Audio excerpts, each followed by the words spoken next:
think it depends. If you've never developed a food addiction or a sugar addiction, you can handle fruits just fine. I think if you have gone down that rabbit hole of sugar addiction and carbohydrate addiction, I think I think you're too sensitive. You've been sensitized to the sweet taste more so than the other person. So in that case, I wouldn't do fruits, at least for a period of time to really get sober and really regenerate those D2 receptors. Because simply quitting the drug is going to allow your D2 receptors to go back up and repopulate your brain, right? But exercise can speed up that process.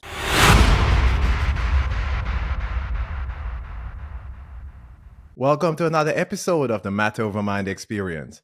I'm your host, Master Trainer, and weight management expert, Narado Zico Powell. And today, I have my good friend, very intelligent lady, Sarah Zaldivar. I don't even know if I said that right, but No, I've been so we pushing up were her practicing ears for it the last before couple the of years. podcast. It's okay. It's Dr. I know, Sarah right? I know, right? I Zaldivar, still get it wrong but that's somehow. okay. But she's a remarkable guest. I mean, Sarah has been wearing so many hats in the health and wellness space. She's a YouTuber. She's on Instagram. And she is dedicated to guiding people towards happiness through fitness, ancestral living, mindset shifts, and transformative power of music, fashion, and beauty. And if you're watching my YouTube, you know she's a gorgeous woman. So there's a whole lot of beauty here. Why didn't you look at my ugly mug? Let's look at Sarah's, right? But that's not all about Sarah because she has so many pieces to her. I mean, she has a PhD in exercise physiology and nutrition from the University of Miami, where she teaches there by the well as well. And she's a licensed dietitian, certified personal trainer. I think it's ACSM, certified exercise physiologist. So her work dives into like the intriguing realm of anti-aging, reframing the aging process as preventing chronic disease that can be reversed and cured, right? So join us as we have so much we have to explore in this one podcast. Sarah has so much experience, so much knowledge that she shares on her YouTube, she shares on her Instagram, and she's going to share with us as well. Now, before I begin this interview, though, I just want to mention that the Zico recommendation page is now live. It'll be in the description of the podcast as well, because these are products that I use and recommend.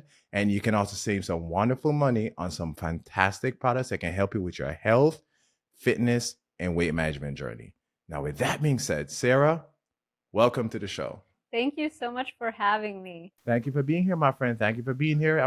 I'm so glad I actually reached out to you this time. Usually I get a lot of emails because I want to come on the show, but I'm like, Sarah's already been on the show and I wanted to have her for part 2 because I know she has so much information to give us. So let's dive into this puppy a little bit, right? So you have a very multi way of or view approach to wellness.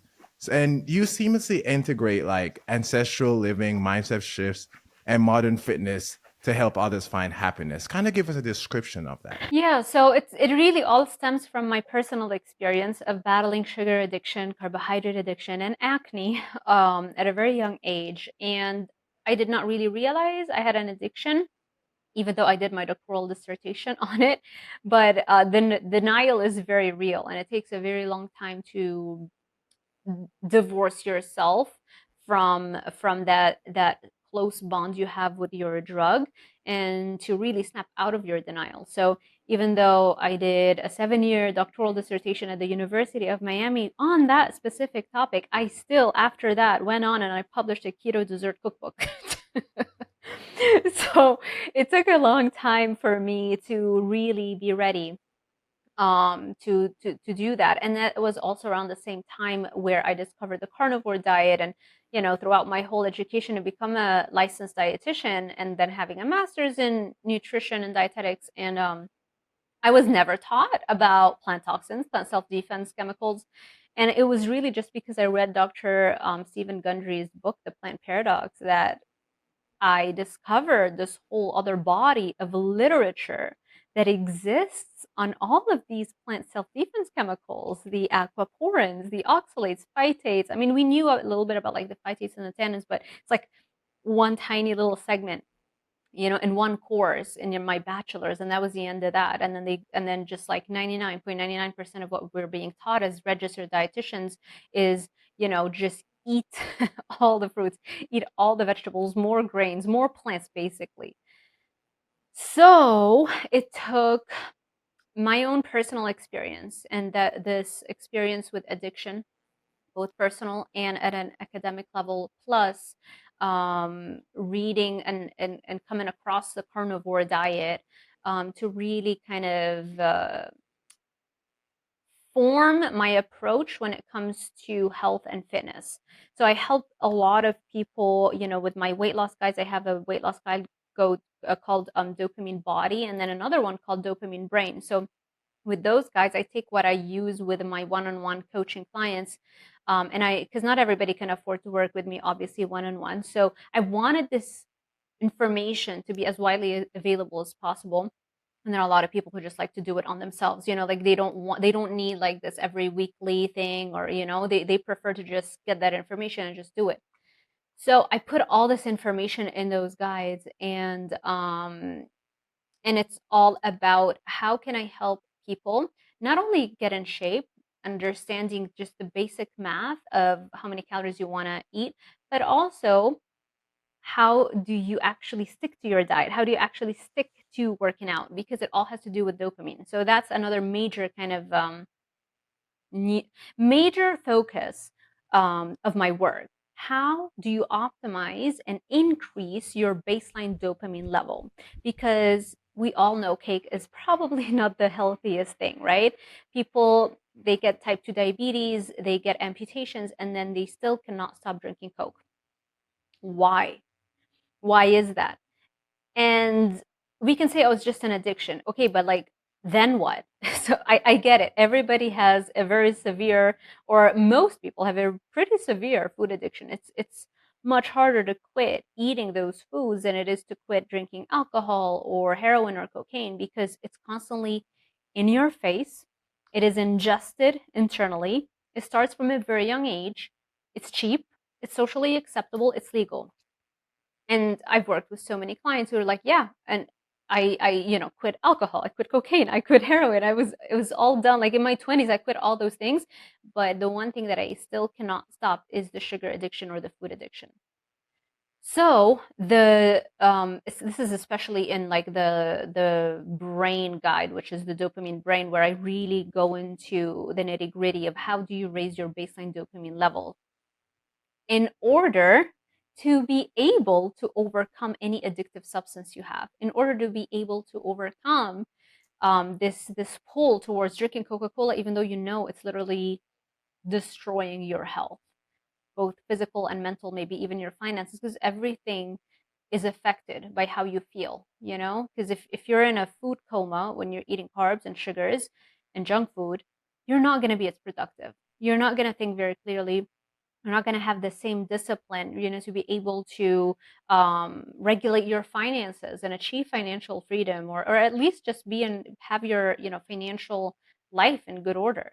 So yeah, so kind of like that's really the biggest thing that I try and help people with. How do you raise your baseline dopamine level so that once your baseline dopamine is up, then you don't have a gap that you need to fill with drugs, right? What is addiction?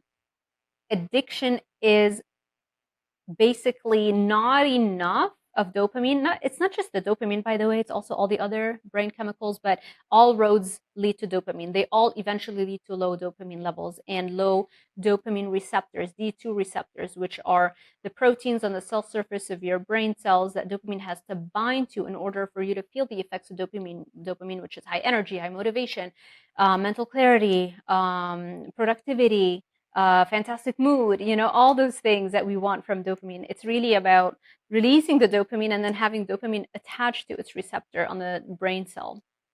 So dopamine, like it's like a lock and key situation, dopamine and D2 receptors. So dopamine gets released as like the key, and it unlocks the lock, which is the D2 receptor.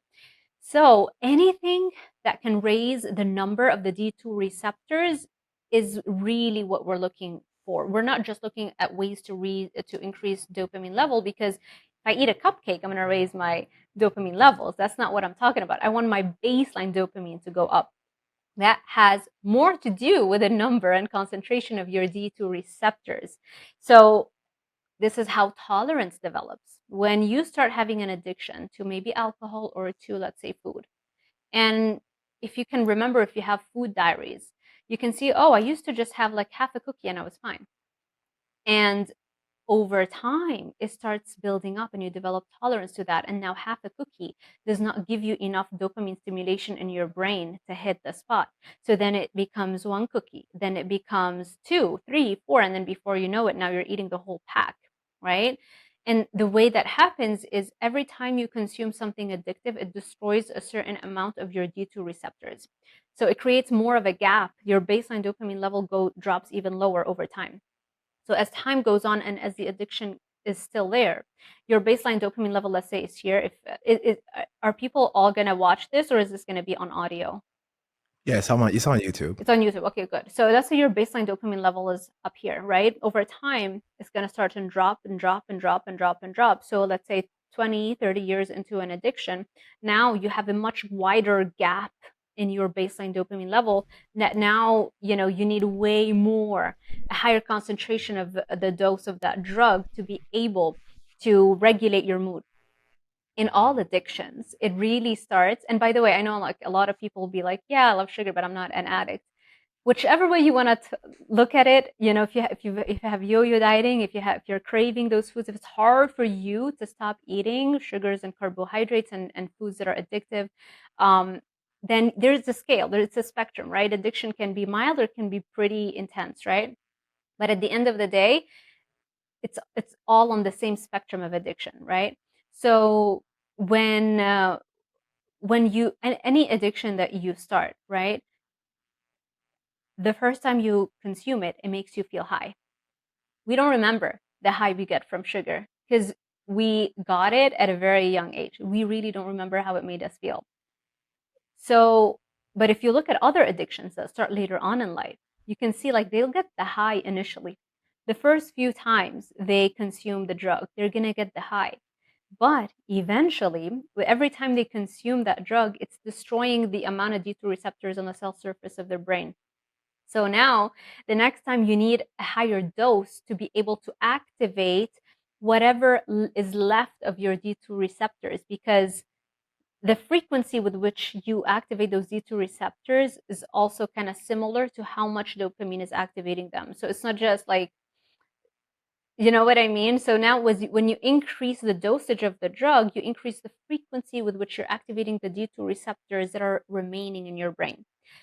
And it goes on and goes on and goes on, and the dose goes up while the number of D2 receptors goes down. Oh, so I have a question, because my audience may be asking, because you're talking a lot about D2 Mm, receptors, and we're talking a lot about addictive foods like fast food, Coca-Cola, yeah, well, not just, but, sodas in general, yeah, high sugary foods, right? But I know you also focus on carnivore. So yeah, where do you land on, let's say, fruits that I don't believe in natural versus unnatural sugars, but we know that fruits tend to have like less sugar and yeah. more fiber. Where do you land on those necessarily? I think it depends. If you've never developed a food addiction or a sugar addiction, you can handle fruits just fine. I think if you have gone down that rabbit hole of sugar addiction and carbohydrate addiction, I think I think you're too sensitive. You've been sensitized to the sweet taste more so than the other person. So in that case, I wouldn't do fruits, at least for a period of time to really get sober and really regenerate those D2 receptors. Because simply quitting the drug is going to allow your D2 receptors to go back up and repopulate your brain, right? But exercise can speed up that process. That makes a lot of sense because I've known individuals who have sugar addictions and they say, well, I'm going to juice in January or so. And when they juice, they add a lot, they still add a lot of fruits and they're like, oh, it's natural sugar. But they still, the next month, still have the same Yeah. problem. So that makes sense to me. You're literally just adding Yeah. more of that drug into your system instead of going through like a detox phase, Yes. and then you can maybe as you start to get better, add in the natural foods and stuff Yeah, into your yeah, diet it's if a needed. trigger, it's really it's a drug, the sweet taste lights up our brain in half a second versus when you smoke, it takes like or cocaine even, like it takes a lot more seconds to hit your brain for that dopamine hit for all the brain changes to happen. So it's a very powerful drug. And so if your body's already sensitized to the sweet taste and that is your drug, it's going to be a trigger when you taste that sweetness. It's just going to light up the whole circuitry in your brain that's all connected to one another. It's like when there's sweetness, it's like I go all out. Like I tasted that sweetness, now I want more. It becomes very difficult to control that. And this is why it's like anywhere, depending on which studies we're looking at, anywhere between 88 to 99% of the population just cannot maintain their weight loss. People can lose weight. That's not the problem. Anybody can lose weight, and most people have lost weight multiple times throughout their whole lives. They know how to do it. The problem is, how do you maintain it? And that's because nobody is fully accepting just how addictive those foods are, even though the studies are there. But of course, you're not going to hear about them because most programming is sponsored by McDonald's and Kraft Foods, and even the health foods are pumped with sugar. All the Kellogg's bars, the cereals, fiber. It's like this is the worst thing. Like, there's no way you can maintain your weight loss. There's no way you can maintain control over your dietary intake. It's like a heroin addict that wants to get sober, but yet they're constantly having a little bit of heroin here and there because it's a protein bar or a fiber bars. Good luck. It's not gonna happen, you know. And it's and I'm not even like, the heroin studies are real. Like I reported on them extensively on my channel. The heroin studies, I wish I was able to include them in my dissertation, but I had written up the literature review on my dissertation in 2015, and the heroin studies came out in 2017. So basically, the rats prefer heroin, sorry, sweetness. The rats prefer the sweetness way more than heroin when they're given free access to them.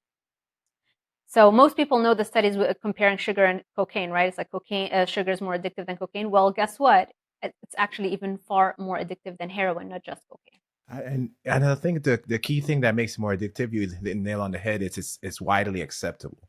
And people hear this and say, "Oh, I'm not addicted," but really don't realize how much there is. And I want to touch on the fitness part because that's really my area here that I have a gripe with the fitness Mm. community.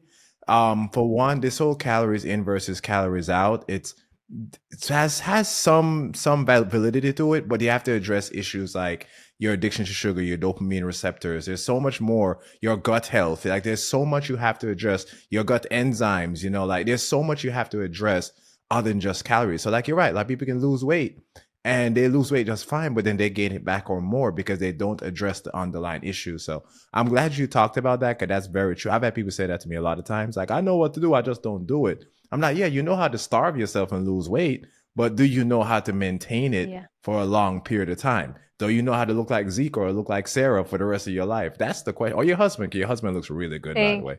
Like, like how do that's a different level. That's the thing. And and it's not as hard as you think once you fix the underlying issues. Like in this case, we're talking about your dopamine receptors. And we have a lot more to talk about on this. I'm gonna move forward, but Sarah does have a YouTube channel that you can click on, and she has some wonderful videos to share with you. So but I want to move on because I want to talk about some practical life stuff. Because yes, people hear this and say, yeah, okay, maybe I am addicted to sugar. I don't know. But in your background, like, what are some practical life tips that you can give to my audience? I think a practical life tip is stop looking at all foods as foods. Not all of them as foods. Some of the vast majority of it is a drug, right? And if you really want to simplify things, I know you're probably in denial. Probably 99.99% of the people listening to this are like, oh, whatever she's talking about. It's like everybody's in denial. And I know it because I was the highest ranking in denial. I mean, to do a dissertation on this topic and then keep having the keto desserts, like, So 99% of the foods around you are a drug, and you will forever struggle with this food focus and constantly, reading up about fitness and health and whatever, and really just trying to get a handle on your food addiction. And that's because you're just unwilling to look at it for what it is. The harder you argue for why, oh, it's crazy to not eat carbohydrates and not eat those addictive foods and not eat any processed foods, the harder you argue for that, that's your proof right there. That's how addictive it is.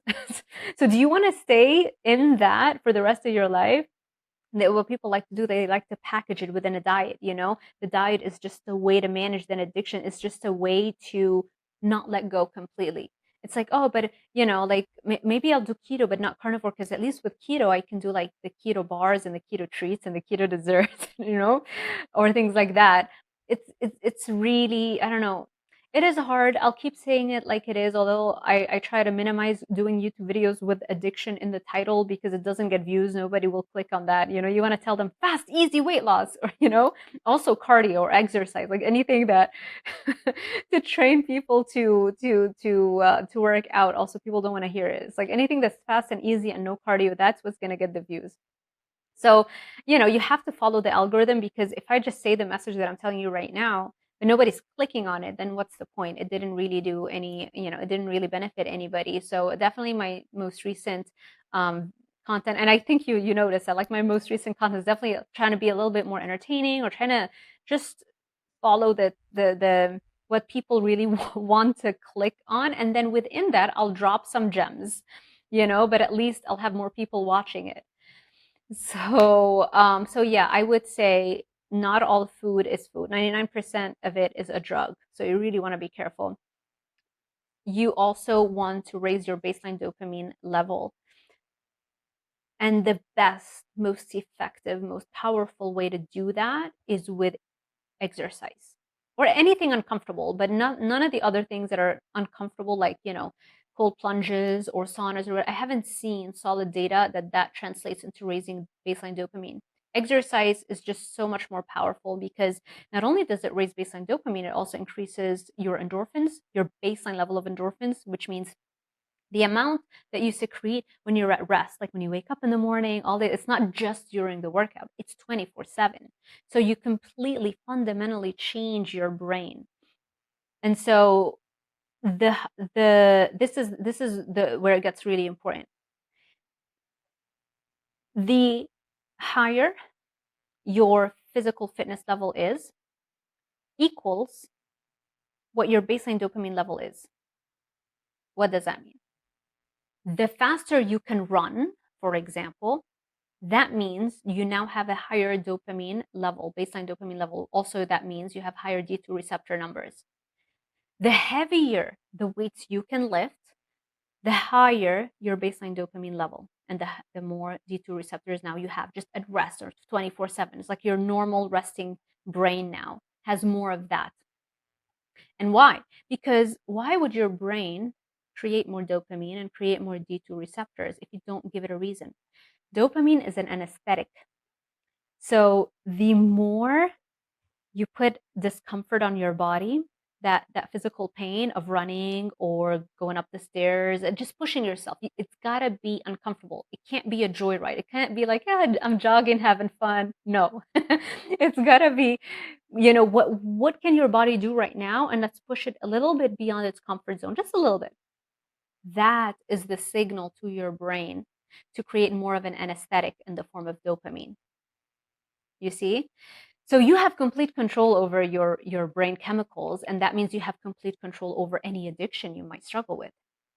It's the complete opposite of addiction. Addiction is destruction of your dopamine centers, and exercise is building it back up again.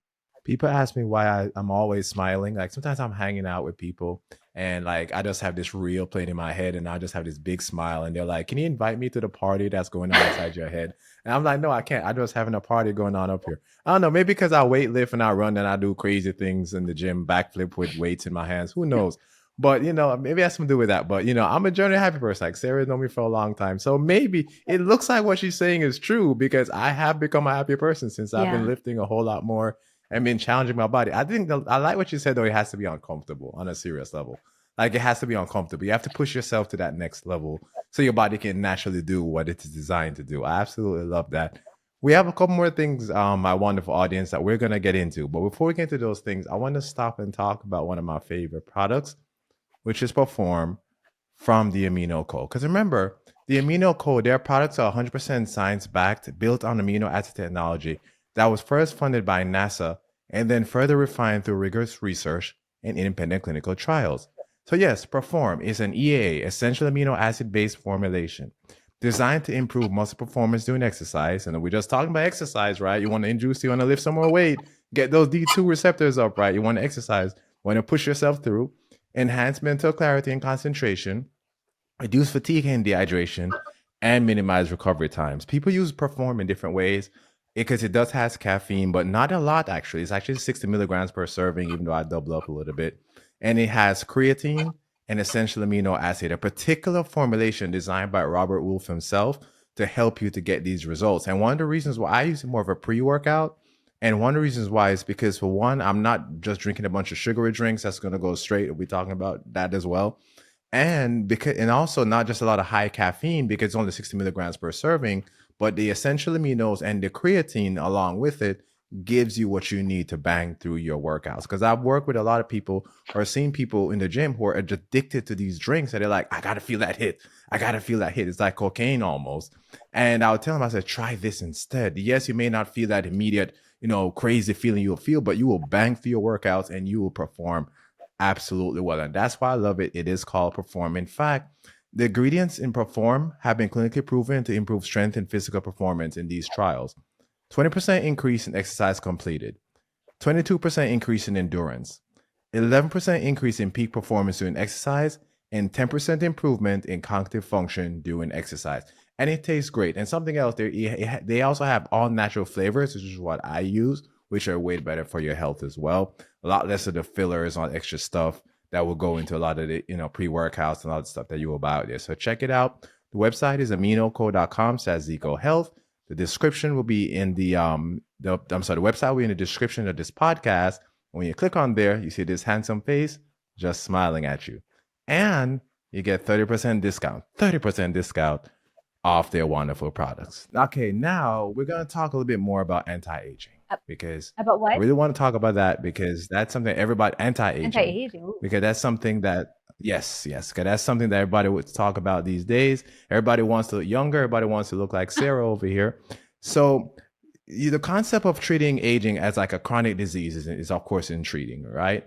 So how did you arrive at this perspective? What strategies do you use to advocate reversing disease and curing the aging process? Yeah, so I think it's all about education. A lot of people think that, oh, we're supposed to age, we're supposed to die. It's natural, and that's it. Once you start off living from that mindset, that's it. You're not going to look at any other piece of evidence, proof, information, data around you that is at the opposite of that, right? Because we have a certain structure in our brain called the RAS, the reticular activating system in our brain. It's like a filter, because right now, at any point in time, there's trillions of information data point around me that I could be focusing on.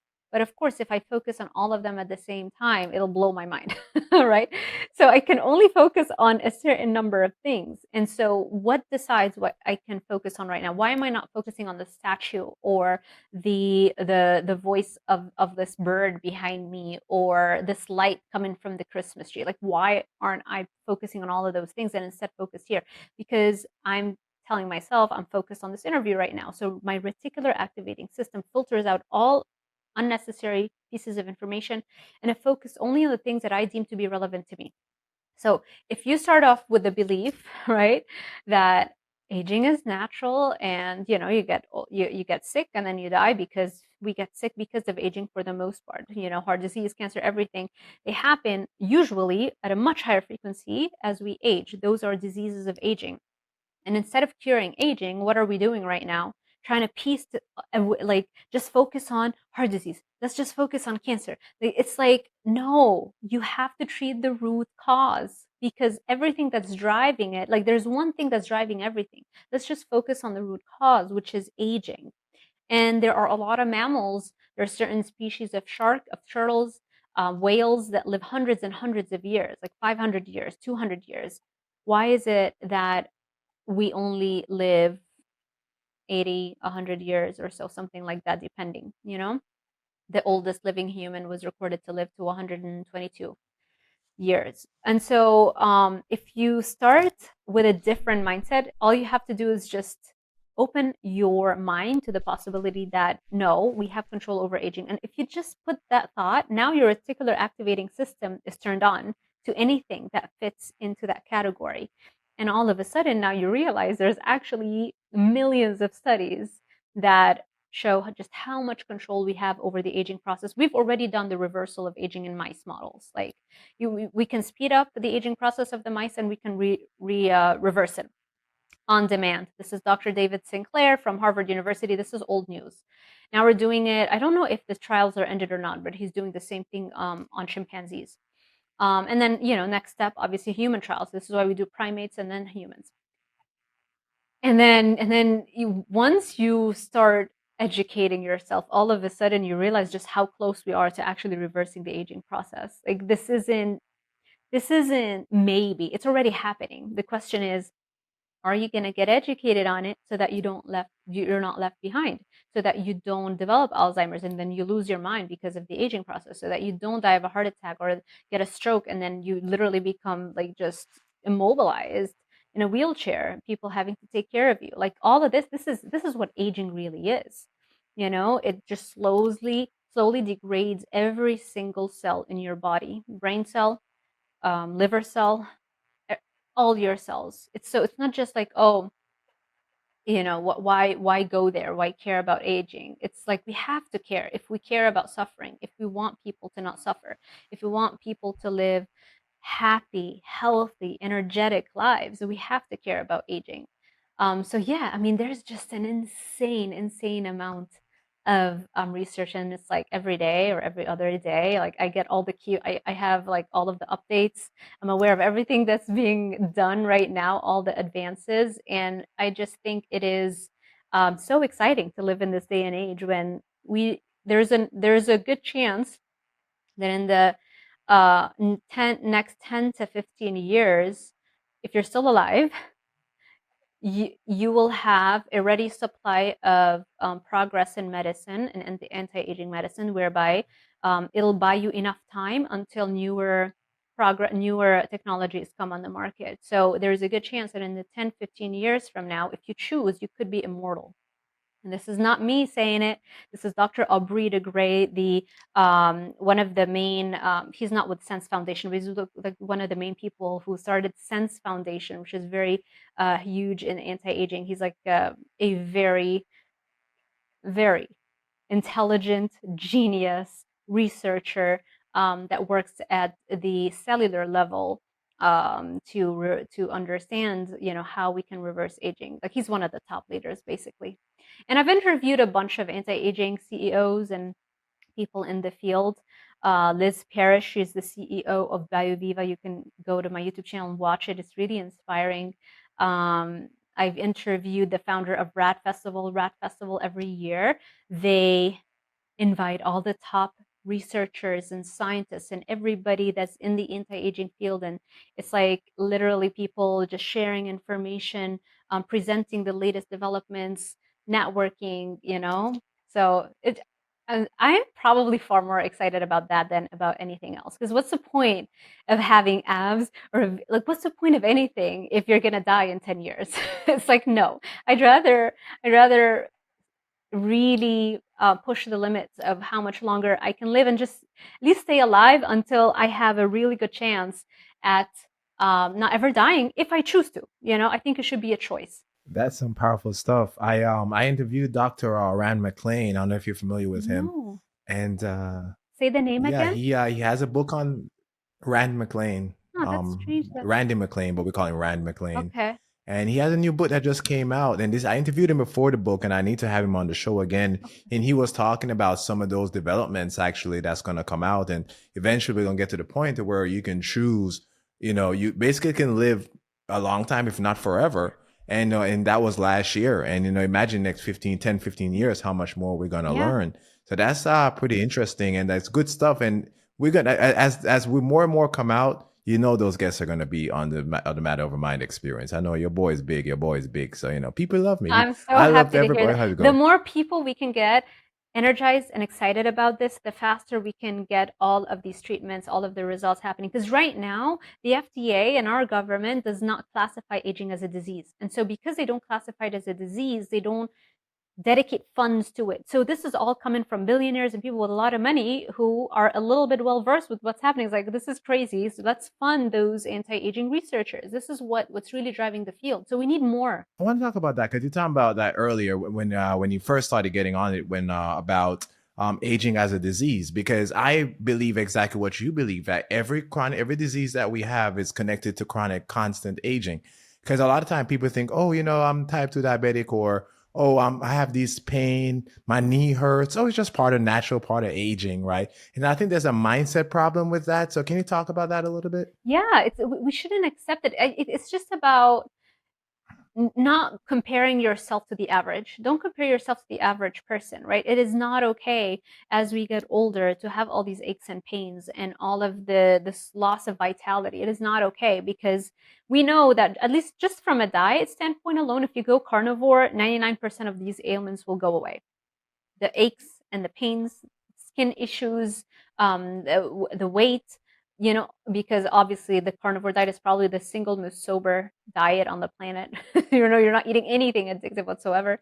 So, yeah, don't compare yourself to the average person, because the average person, the way they're leading their lives, does not mean that that's the norm. Does not mean that we're supposed to, as human beings, to suffer this fate. That's number one. Number two, again, don't look at the average person who is just kind of like just waiting to get older and then to die. It just change that viewpoint and just go and do your research and educate yourself. It's all about education, It's all about seeing really what's being happening right now every single day, all the breakthroughs that are happening, and then I think that's a really good thing. In one of my interviews with the rad founder, he said something about how you develop PTSD by, as a species, knowing we're gonna die, and you don't think there's anything you can do about it. There's a form of PTSD that we develop, whereby this is why you see people like in their 60s, 70s, 80s. It's just like, whatever, like they have a dream, but they're not really getting after it. It's like, what's the point? I'm gonna die soon. Or, it's like people stop trying. And it's a form of anxiety, it's a form of trauma. And so, it shouldn't exist because we can do so much about that. We can literally control the aging process. Right now, we can slow it down, and then we can slow it down faster and faster. And eventually, we're going to be able to reverse it. If it's being reversed already in animal models like clockwork, and it wasn't really that hard for them to figure it out. The researchers thought it was going to be a much more, a lot harder, and it wasn't.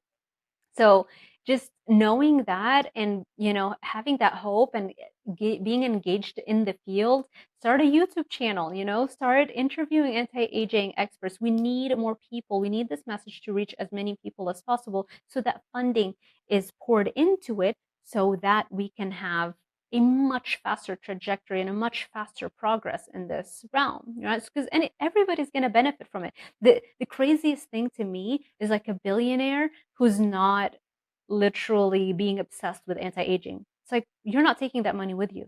Like, what are you thinking? It just blows my mind. You didn't even have to be a billionaire. Like, if I'm 80 and I have, I don't know, $1 million in my bank, it's all gonna be poured into anti-aging, trying to, of course, like, don't go broke, but there's so much you can do to give yourself more time. And time is money. It's the most valuable asset. I love that. I love that. And the important thing that you said to me is the disease part, Yeah. because I'm thinking about, okay, if chronic disease is connected to, or diseases are connected to accelerated aging, right? Because you can have two people, like they're 40-year-old chronologically, but they're not 40 biologically. Yeah. And that's a very important thing we have to think about. And doctors do not address that. Most doctors, even some dietitians, some nutritionists, do not address that.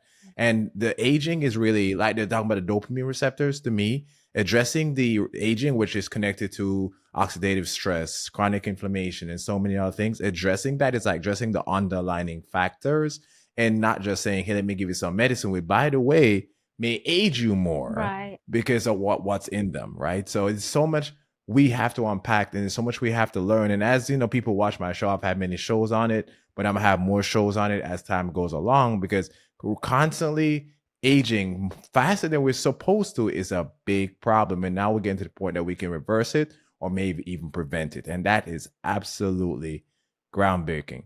Now, I want to get Sarah out of here before she gets tired of me because she has other things to do and she's tired of looking at my ugly face. But before Sarah gets out of here, I want her to tell us all about her work.